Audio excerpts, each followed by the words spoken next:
selamat pagi anak-anak kelas 4D. Apa kabar hari ini? Pasti anak-anak kelas 4D sehat selalu ya. Pak Bambang selalu berdoa buat anak-anak dan keluarga kelas 4D selalu sehat. Begitu juga untuk bangsa Indonesia. Nah, anak-anak, hari ini Pak Bambang akan mengajak anak-anak untuk melihat sebuah video tentang proses pembentukan batu bara. Ya, batu bara itu merupakan juga sebagai sumber energi, bisa digunakan sebagai bahan bakar, kemudian sebagai bahan bakar pembangkit listrik, juga sebagai campuran bahan kimia, dan juga bisa digunakan untuk kereta uap. Selain itu juga mesin-mesin industri itu masih ada yang menggunakan bahan bakar batu bara. Nah, batu bara itu juga memiliki sisi positif dan sisi negatif. Nah, salah satu sisi positifnya itu adalah digunakan sebagai bahan bakar. Kemudian sisi negatifnya, penggunaan batu bara yang berlebihan itu akan menimbulkan atau mengakibatkan polusi udara. Nah, anak-anak, mari kita simak video berikut ini.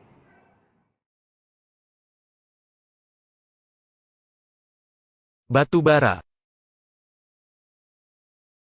Pengertian batu bara.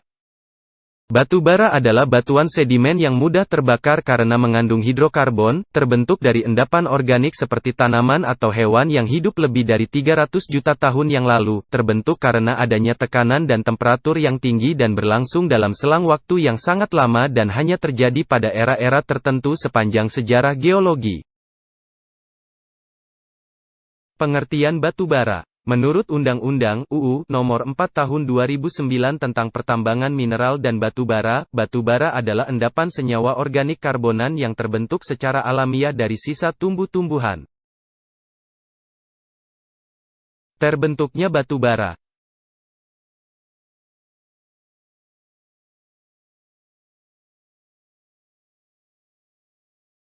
Ratusan juta tahun yang lalu, banyak pohon dan tumbuhan yang hidup di bumi seperti pakis raksasa.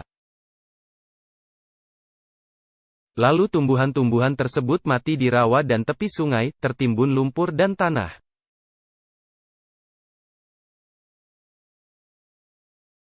Selama bertahun-tahun, ketika tumbuhan-tumbuhan mati itu tenggelam, maka panas dari bumi dan tekanan atau berat tanah mengubah tumbuhan mati tersebut menjadi batu bara.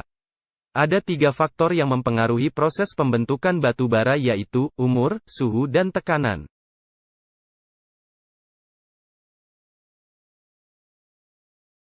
Unsur-unsur utama batu bara terdiri dari karbon, hidrogen dan oksigen.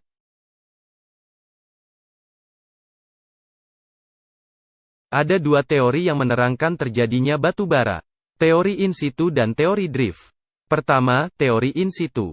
Menurut teori ini, batu bara terbentuk di tempat tumbuhan itu berada, yaitu rawa-rawa atau danau pada hutan basah.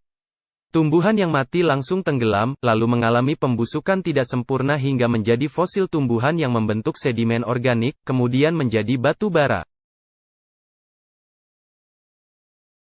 Kedua, teori drift. Menurut teori ini, batu bara terbentuk di tempat yang bukan merupakan asal tumbuhan.